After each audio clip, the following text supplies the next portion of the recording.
Welcome back, dear listeners and fellow explorers of the unknown, to another chilling installment of our haunted storytelling series. Tonight, we begin a brand new journey into one of the most terrifying locations in Phoenix, Arizona, a place where history, mystery, and the supernatural converge in ways that will leave you questioning what lurks just beyond the veil of reality. Whether you're a longtime fan of the paranormal or simply curious about the stories that have sent shivers down the spines of locals for generations, this episode promises to take you deep into the heart of fear itself. In this episode, we will explore the origins of this haunted park, tracing its history from its earliest days as a peaceful gathering place to the chilling events that transformed it into a hotspot for the supernatural. We'll delve into the first-hand accounts of those who claim to have encountered something beyond the realm of the living. Shadowy figures lurking between the trees, disembodied voices calling out from the darkness, and sudden drops in temperature that send chills down the spine.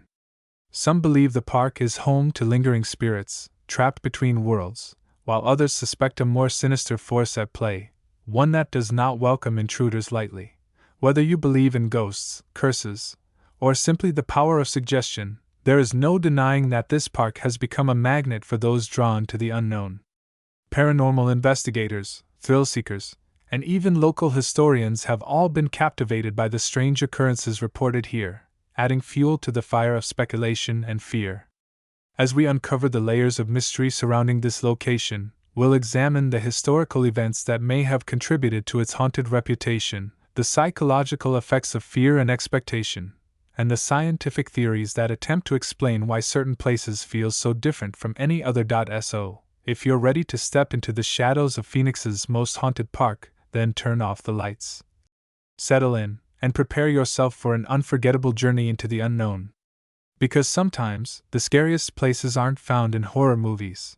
They're right here in our own backyard. The history behind the most haunted park in Phoenix. The origins of the most haunted park in Phoenix stretch back to the early 20th century, when the land was first designated as a public recreational area. Originally known as Roosevelt Park, it was established in 1913 and quickly became a beloved community space where families gathered for picnics, children played beneath the shade of towering mesquite trees, and local festivals brought people together in celebration. The park was named after President Theodore Roosevelt, reflecting the city's admiration for his conservation efforts and commitment to preserving natural spaces. In its early years, Roosevelt Park was a symbol of unity and progress, offering residents a peaceful escape from the growing urban sprawl of Phoenix. However, beneath its idyllic surface, the park was built on land with a far older and more complex history. Before European settlers arrived, the area was inhabited by indigenous communities, including the Hohokam people, who thrived in the region for centuries before mysteriously vanishing around the 15th century. Archaeological findings suggest that the Hohokam once used parts of the park for ceremonial purposes, leaving behind remnants of their civilization in the form of petroglyphs, burial sites, and irrigation systems carved into the desert landscape. Some believe that the spirits of these ancient inhabitants never truly left, their presence lingering in the very earth upon which the park now stands.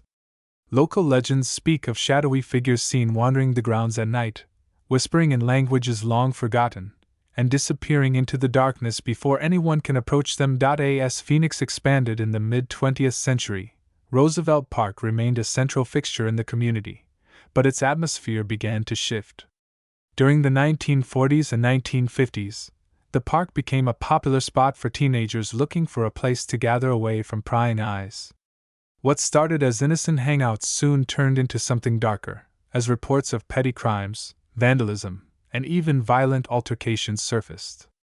By the 1970s, the park had gained a reputation as a dangerous area, plagued by gang activity and drug-related incidents.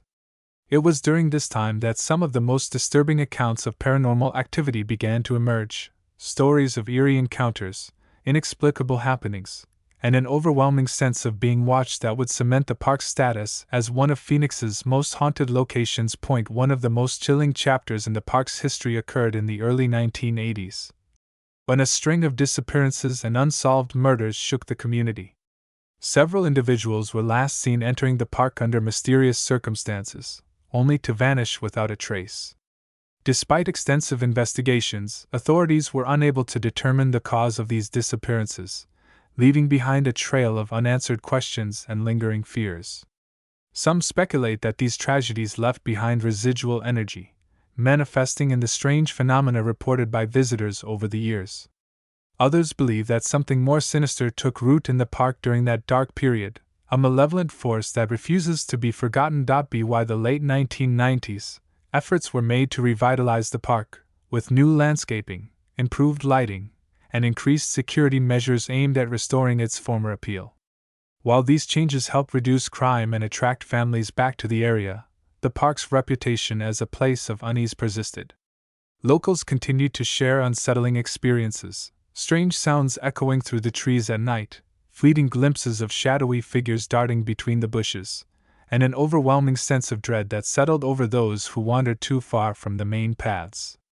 Today, despite ongoing efforts to maintain the park as a safe and welcoming space, many still hesitate to visit after dark, convinced that something unseen lingers just beyond the reach of the streetlights.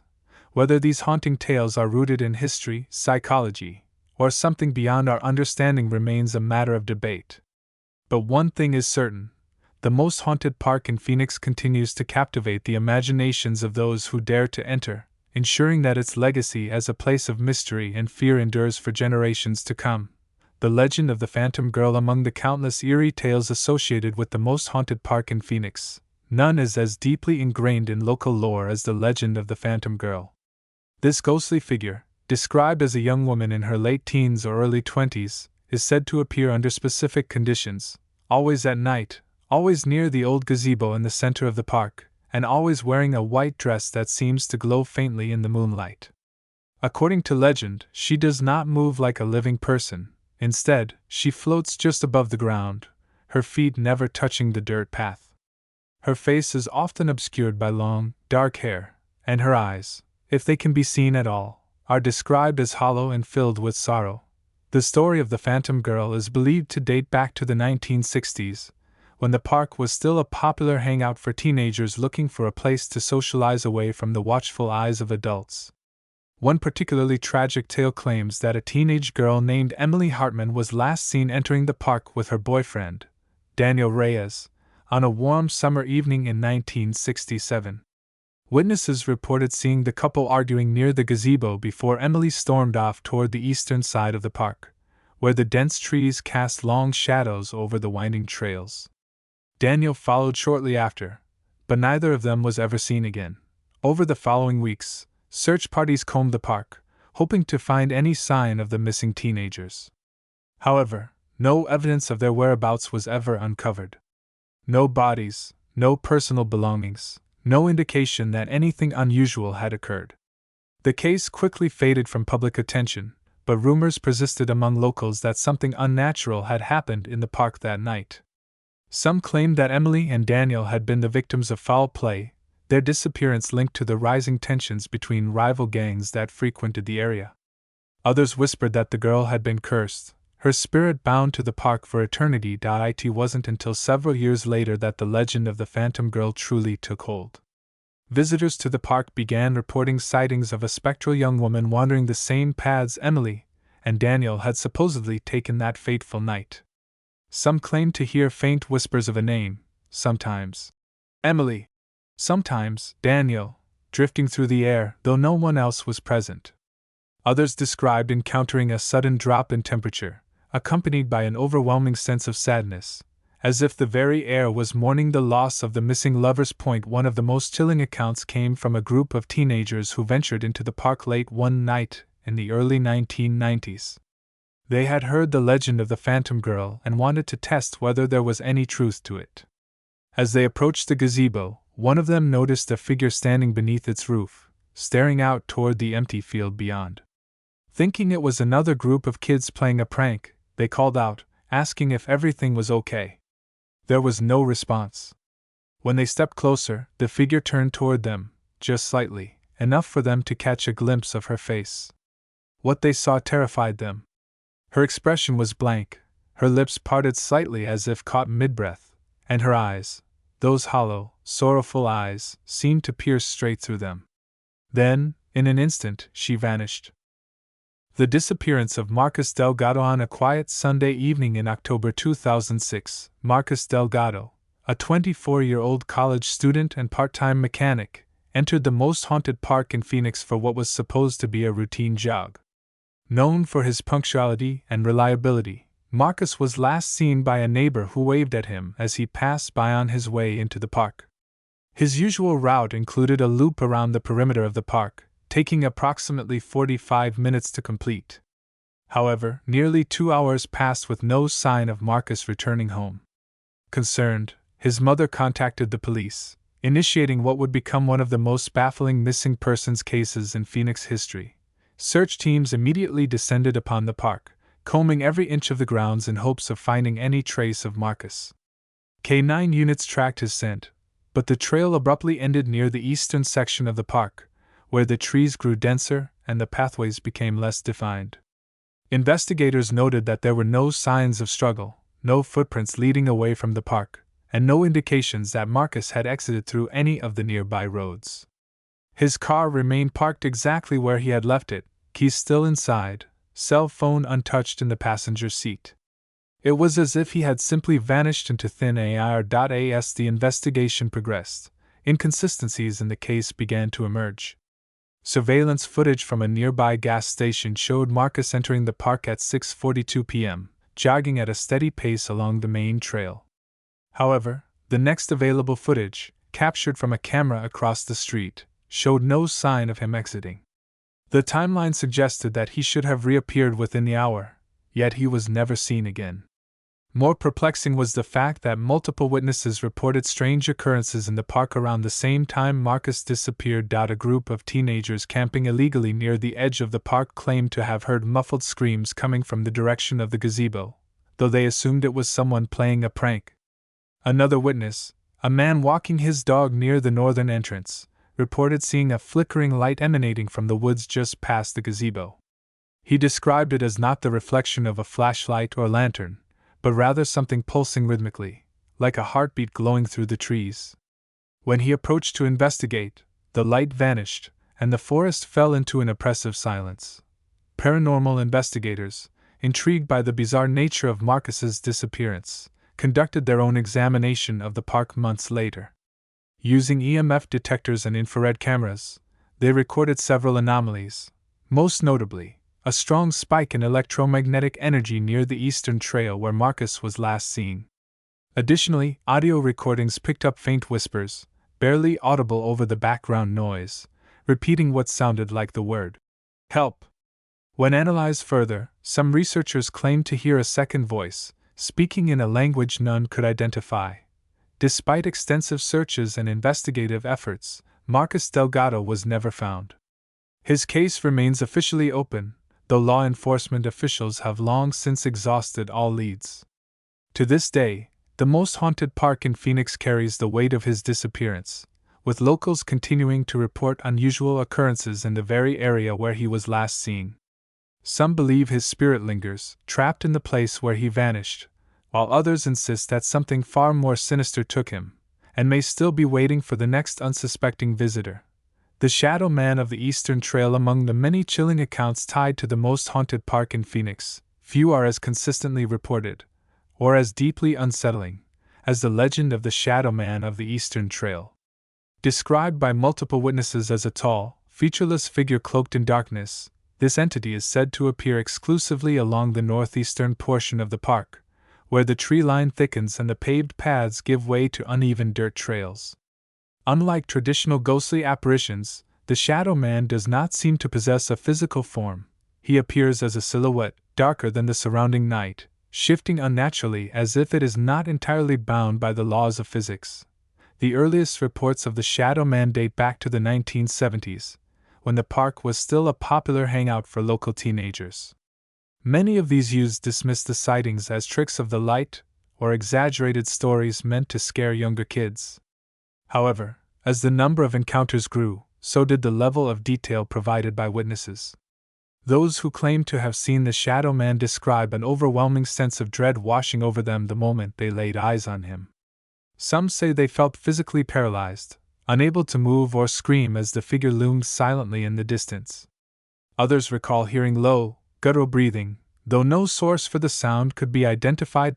One of the most well-documented encounters occurred in the mid-1990s, when a group of high school students decided to test the legend by exploring the Eastern Trail after dark. Armed with flashlights and a video camera, they set out determined to debunk the myth. According to their footage, which was later reviewed by paranormal investigators, nothing unusual appeared on camera until roughly 20 minutes into the recording. At that point, the group's leader, Jason Mendoza, suddenly froze mid-step, his flashlight shaking in his hands. The others turned to see what had startled him and immediately felt the same wave of terror. Off in the distance, partially obscured by the trees, stood the unmistakable outline of a tall, humanoid figure. Its shape seemed to flicker, as if it were both solid and translucent at the same time. The cursed playground nestled in the quieter corner of the most haunted park in Phoenix, far from the bustling picnic areas and jogging trails, lies a small, seemingly abandoned playground. Once a cheerful space filled with laughter and the sounds of children at play, the playground has fallen into disrepair over the years, its swings creaking in the wind and its slide rusted from exposure to the harsh desert climate. The wooden structures, once painted in bright colors, have faded to a dull gray, and the rubberized flooring beneath them has cracked and crumbled. But beyond its physical deterioration, locals whisper that this playground is the site of something far more sinister, a place where the echoes of tragedy refuse to fade. According to legend, the playground was once the scene of a devastating accident in the early 1980s, when a young boy named Ethan Ramirez tragically lost his life under mysterious circumstances. Ethan, who was only 6 years old at the time, had been playing on the swings with his friends when he suddenly let go and landed awkwardly on the ground below. Witnesses claim that he suffered a severe head injury and was rushed to the hospital, but despite emergency efforts, he succumbed to his wounds within hours. However, conflicting accounts of the event exist. Some say Ethan had been pushed, others insist he simply lost his grip, and a few even suggest that something unnatural was involved. What makes the playground truly unsettling is the sheer volume of strange occurrences reported by those who have visited the area. Parents who bring their children to the park often notice that the swings move on their own, even when no one is pushing them. Some have reported hearing the faint sound of children laughing or calling out names, only to look around and find that no one else is present. Others claim that their children refuse to play in that particular area, citing an inexplicable sense of discomfort or fear. One of the most chilling accounts comes from a group of teenagers who decided to spend a night at the park in the late 1990s, eager to test the rumors of paranormal activity. As they sat near the playground, they noticed that the swings began to sway gently, despite the absence of any wind. Curious, one of them walked over to inspect the chains and found something disturbing. Scratched into the metal frame of one of the swings was the name, Ethan. The letters were jagged and uneven, as if they had been etched in desperation. When they returned the next morning, the markings were gone, leaving them to wonder whether they had imagined the entire thing. Paranormal investigators have also explored the playground, documenting strange fluctuations in temperature and electromagnetic fields. Some claim to have captured faint voices on audio recordings, whispering fragmented sentences that seem to reference a child's final moments. Others have reported feeling sudden waves of sadness or anxiety while standing near the swings, as if reliving the emotions of the past. Whether these experiences stem from residual energy, psychological suggestion, or something more sinister, one thing is certain: the playground remains one of the most haunted spots in the park, drawing in those who seek answers to the mysteries that linger within its broken structures. The Blood Moon Incident, October 2014. One of the most chilling and widely reported paranormal events associated with the most haunted park in Phoenix occurred on the night of October 8, 2014, during a rare total lunar eclipse, often referred to as a blood moon, due to its reddish hue.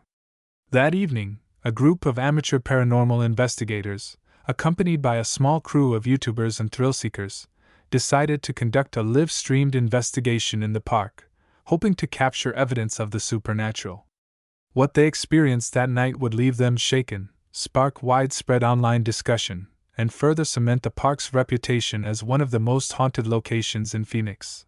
The group arrived at the park just before sunset, setting up their equipment near the Eastern Trail, an area already notorious for strange occurrences. Their plan was simple: record audio, set up motion-triggered cameras, and conduct a basic EVP, electronic voice phenomenon, session to see if they could pick up any anomalous voices.